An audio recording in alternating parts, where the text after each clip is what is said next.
de hoy, pero estaré tratando de jalar o extraer los puntos claves que vimos hace 2 semanas. Hace 2 semanas estuvimos estudiando Colosenses 3, versículos 1 al 4, y en esta tarde, en esta noche, vamos a estar viendo específicamente los versículos 5 al versículo 11. Si tienen ahí su palabra de Dios, su copia de la palabra de Dios, acompáñenme por favor. Vamos a estar leyendo versículos 5 al 11. Puedes comenzar a grabar, César.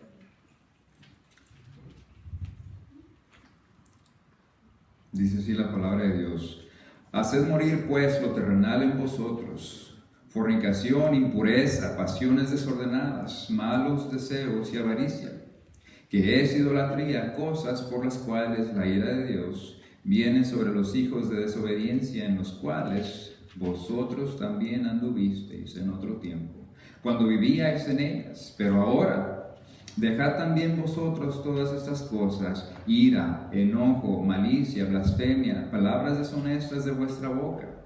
No mintáis los unos a los otros, habiéndoos despojado del viejo hombre con sus hechos, y revestido del nuevo, del cual, conforme a la imagen del que lo creó, se va renovando hasta el conocimiento pleno, donde no hay griego ni judío, circuncisión ni incircuncisión, bárbaro ni escita, siervo ni libre, sino que Cristo es el todo y en todos. Es la palabra de Dios, hermanos. Lo que estábamos viendo hace 2 semanas, hermanos, de los versículos 1 al 4, es que Pablo nos ha provisto aquí en los primeros 4 versículos con los principios con los cuales los hermanos en la iglesia de Colosas deberían vivir su nueva vida en Cristo. Aquí en nuestro pasaje, en los primeros 4 versículos, Pablo nos presenta el argumento de que si hemos resucitado con Cristo, debemos entonces buscar las cosas de arriba, donde está Cristo sentado a la diestra de Dios. Y lo hace Pablo fundamentado en la realidad teológica que en el momento de nuestra salvación hemos sido trasladados al reino de Cristo. Somos ciudadanos del reino celestial, ya no pertenecemos a este mundo. Hemos muerto a nuestra vida terrenal para ahora vivir nuestra vida en Cristo. Ahora, en el pasaje que acabamos de leer el día de hoy, Pablo continúa con la misma línea de argumento y nos presenta detalladamente pasos a seguir para nosotros como cristianos poder realizar esta nueva vida en Cristo. Y es así como Pablo nos prescribe el método para cumplir el mandato de andar en Cristo, mandato que vemos allá en Colosenses 2, versículo 6, que dice, están ahí cerca si quieren ir ahí, leer conmigo, pero escuchen los que no quieren, ¿verdad? Por tanto, dice Pablo, de la manera que habéis recibido al Señor Jesucristo, andad en Él. Es un mandato.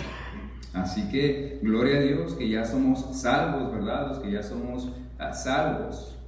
Pero hermanos, eso es apenas el principio de una larga jornada que emprende el cristiano después de haber recibido a Cristo, dice la palabra de Dios. El mandato ahora entonces es andar en Él, andar en Cristo. Y si recuerdan también en los versículos 1 al 4 que habíamos hace 2 semanas, Pablo nos presenta una aparente paradoja en la primera parte del versículo 3, ¿verdad? Diciéndonos que hemos muerto, que ya no tenemos más vida en cuanto a nuestra vieja vida, nuestra vida terrenal, pero al mismo tiempo esa muerte, en la que habla allí en el versículo 3, dio a luz una nueva vida.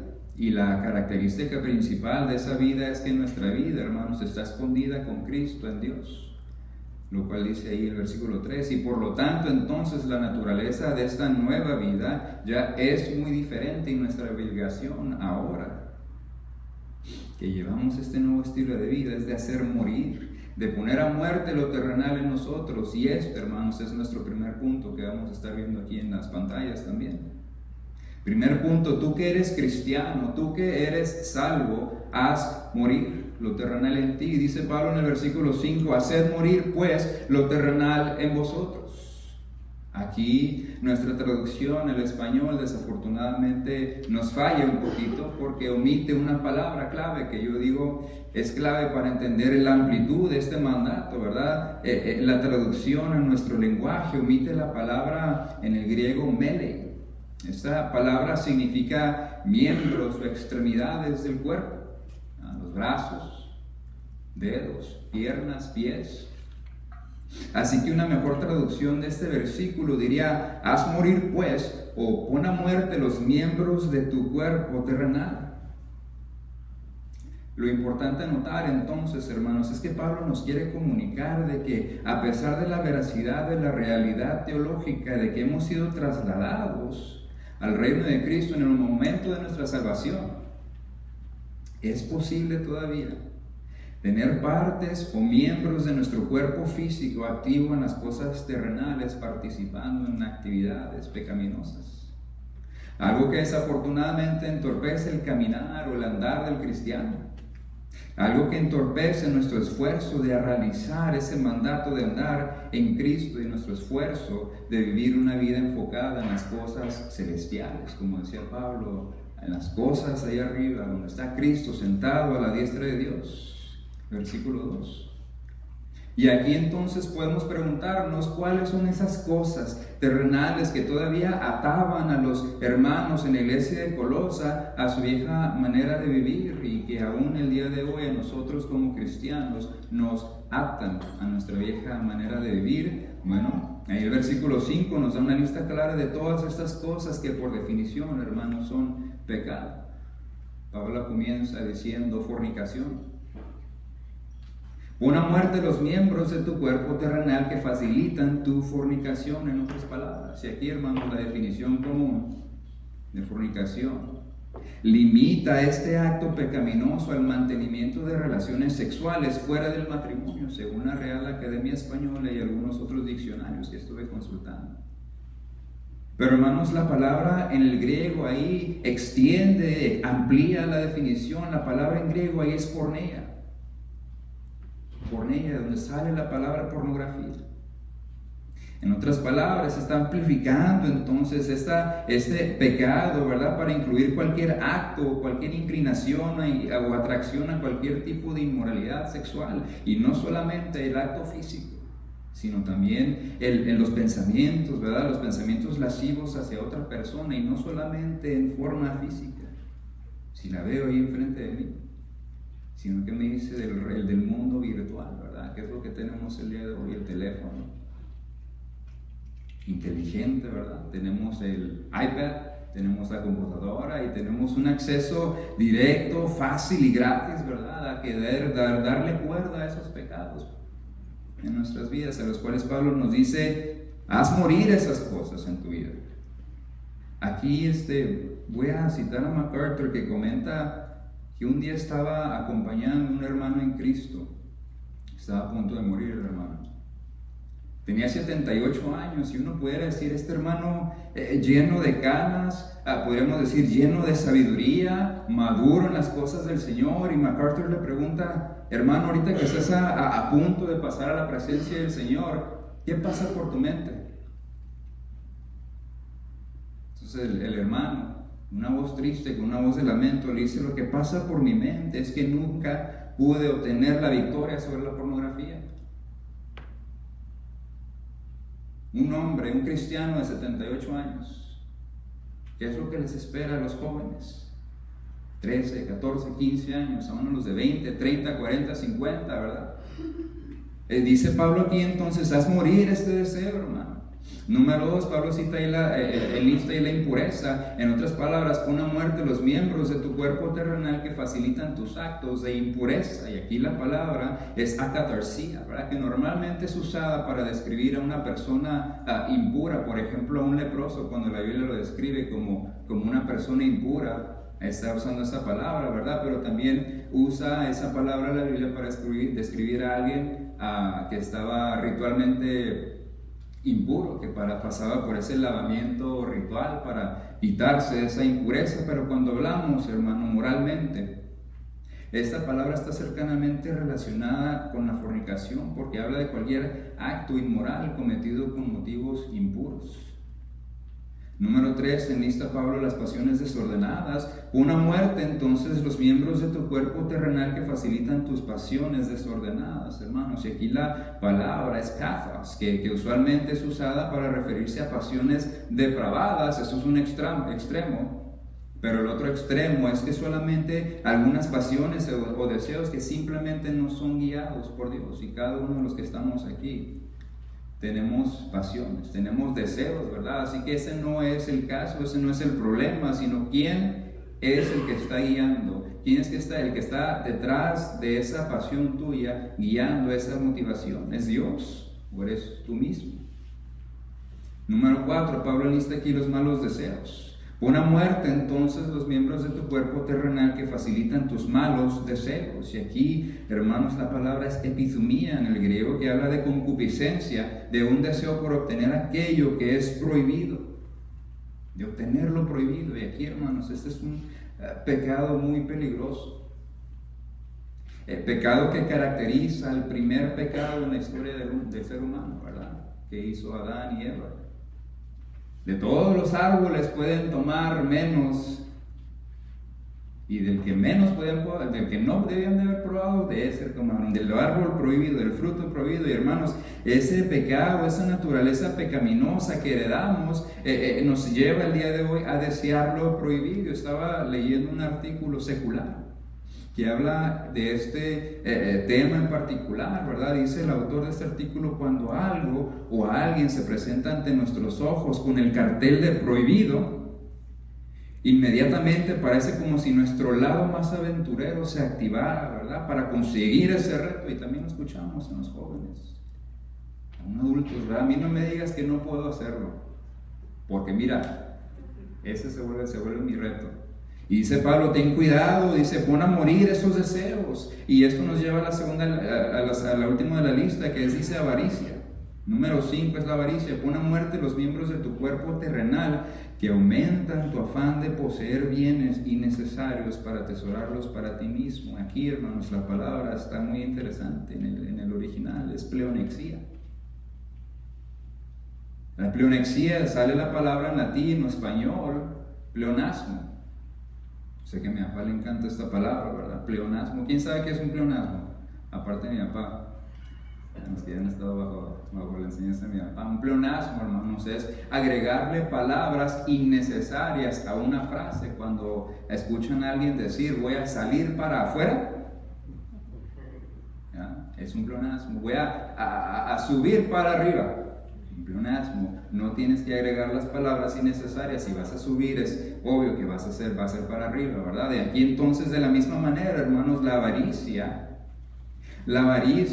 existe en el ser humano, en el cristiano, que se quiere llenar de posesiones terrenales. De posesiones terrenales que realmente no necesitamos. Y de esta palabra, hermanos, podemos ver muchos de nosotros aquí justificándonos también en nuestras acciones. Tenemos el closet repleto de ropa, ¿verdad? Está a punto de vomitar ya tanta ropa que tenemos. Pero pasamos por la tienda y ahí está tan especial. Oye, pero no la necesitas, pero la quiero. La avaricia, dice Pablo, pon a muerte, haz morir ese deseo avaro en tu vida, hermano. Nuestra oración, la oración del cristiano, debería ser la que escuchamos ahí en Proverbios 30, del 8 al 9, que dice: no me des pobrezas y riquezas, manténme del pan necesario, no sea que me sacie y te niegue y diga, ¿quién es Jehová? O que siendo pobre hurte y blasfeme el nombre de mi Dios. Así que, hermano, solamente busca lo necesario. Que tu deseo no sea hasta estar acumulando para ti mismo posesiones materiales que realmente no necesitas. Luego, el versículo 5 termina diciendo que estos actos pecaminosos que Pablo acaba de enlistar son idolatría. Y es que, hermanos, cada una de estas cosas enlistadas tienen que ver con la autosatisfacción, con la autogratificación, que es lo que me hace sentir bien a mí en este preciso momento. Porque eso se trata. Llegamos a comprar algo que no necesitamos y en ese momento es una racha de lo tengo, y pasan minutos y ya se te olvidó, ¿no? Haz morir estos deseos, hermanos. Son idolatría. En el momento, hermanos, que ponemos nosotros a nuestros propios intereses antes que los intereses de Dios, ya habremos creado un pequeño ídolo para nosotros mismos. Así que, una vez más, hermanos, pon a muerte todas estas cosas en tu vida, en el reino de Cristo, hermanos. En las moradas celestiales no hay lugar para tus ídolos. Haz morir a esos deseos. Si tu herencia es con Cristo, hermano, si es tuya esta realidad teológica de que has sido trasladado al reino de Cristo, tu pecado, y por lo tanto esos miembros de tu cuerpo que facilitan tu pecado, tienes que ponerlos a muerte. No los alimentes más, elimínalos de tu vida, extírpalos de tu vida. Seguimos adelante con el versículo 6, en donde Pablo nos presenta la consecuencia directa para aquel que practica estos pecados. Y esta es, que dice el versículo 6, que la ira de Dios viene sobre los hijos de desobediencia. Aquí esta frase, hermanos, los hijos de desobediencia, usualmente es usada para describir o categorizar a aquellas personas que no son salvas. Aquellos que han rehusado creer en Cristo, hay aquellos que han rehusado en arrepentirse de sus pecados, que por su desobediencia, dice la Biblia, la ira de Dios viene sobre ellos.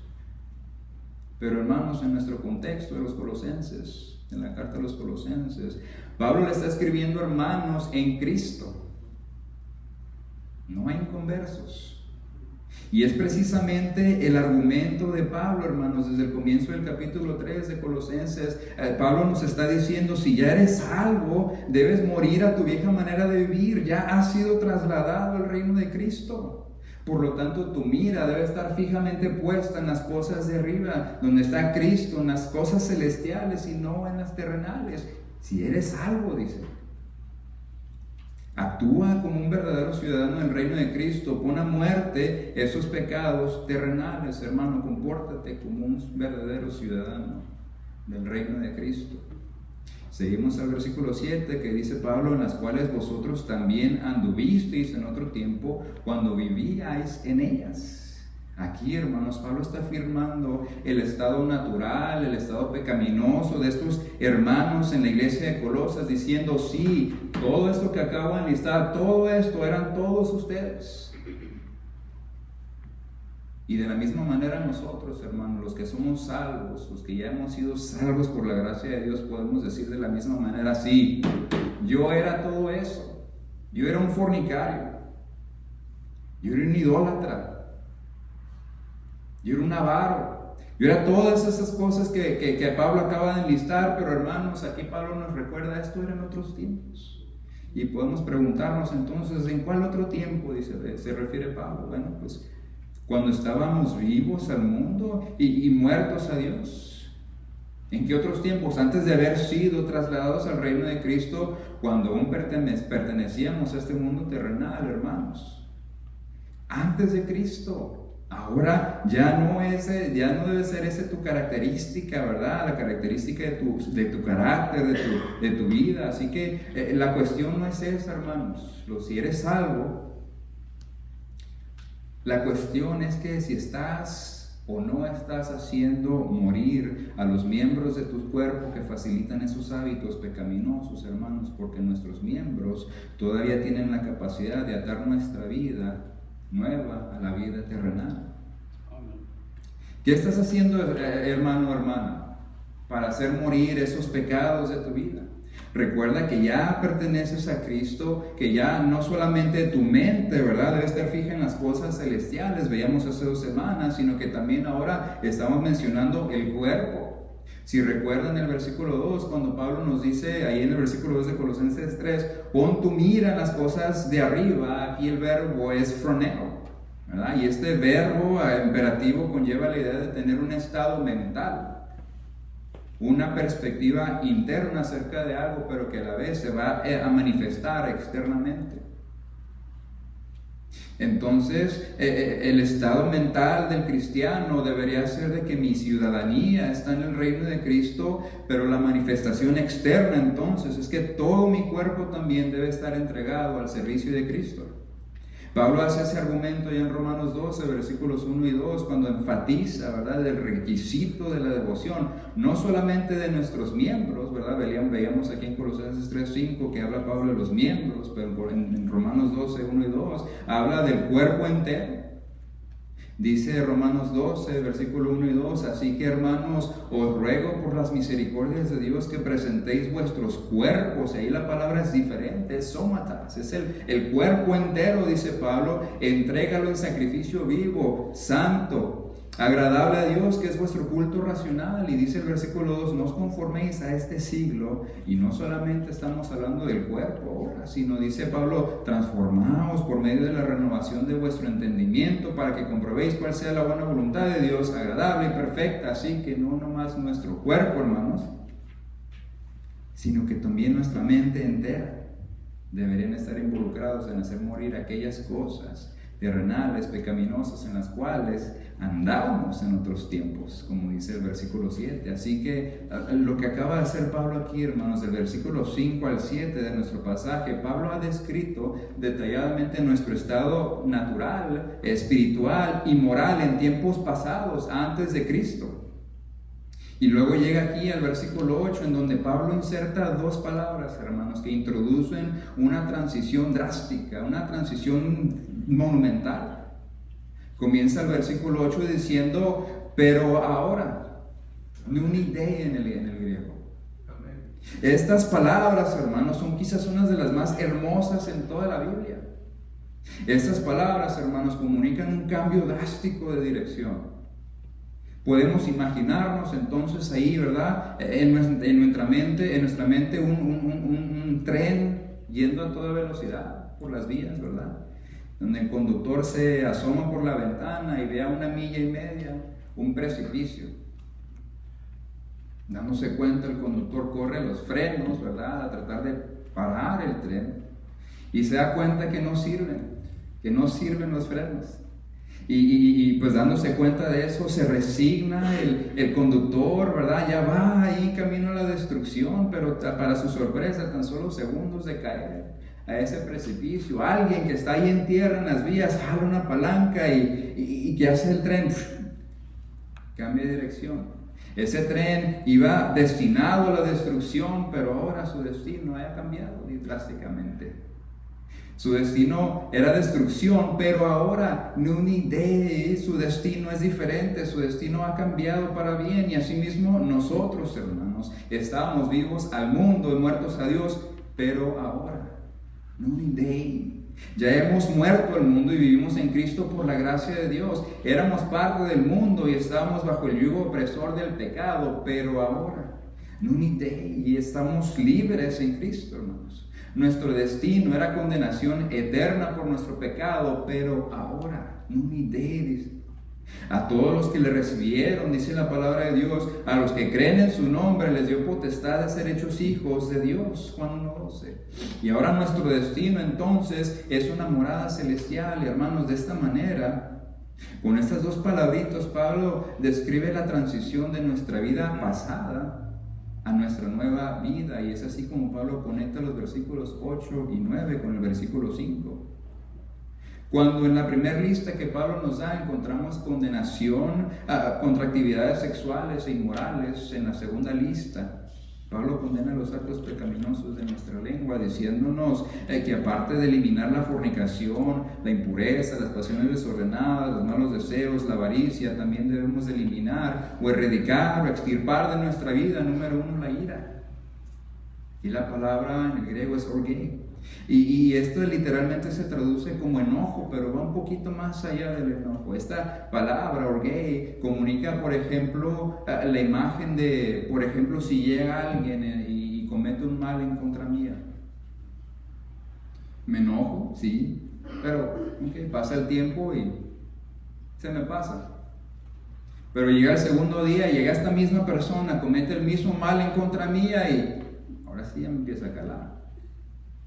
Bueno, vamos a dejarlo pasar y llega el tercer día y llega esta misma persona y comete el mismo mal en contra mía y Y ese enojo, hermano, se comienza a convertir en un resentimiento. Esa es la palabra que está diciendo Pablo, y hay muchos cristianos, hermanos, con resentimiento en su vida, que te impide caminar y andar en Cristo. Y Pablo te está diciendo aquí, deja la ira, deja el resentimiento. Número 2, Pablo pone ahí el enojo. Aquí la palabra es thumás, que esta palabra comunica la imagen de alguien que verdaderamente está enojado, ¿verdad? Podemos imaginarnos a esa persona que está así tan enojado, que está así enojado, decimos que le hierve la sangre, ¿verdad? Hasta el punto de explotar. Y de la misma manera hay tantos cristianos enojados.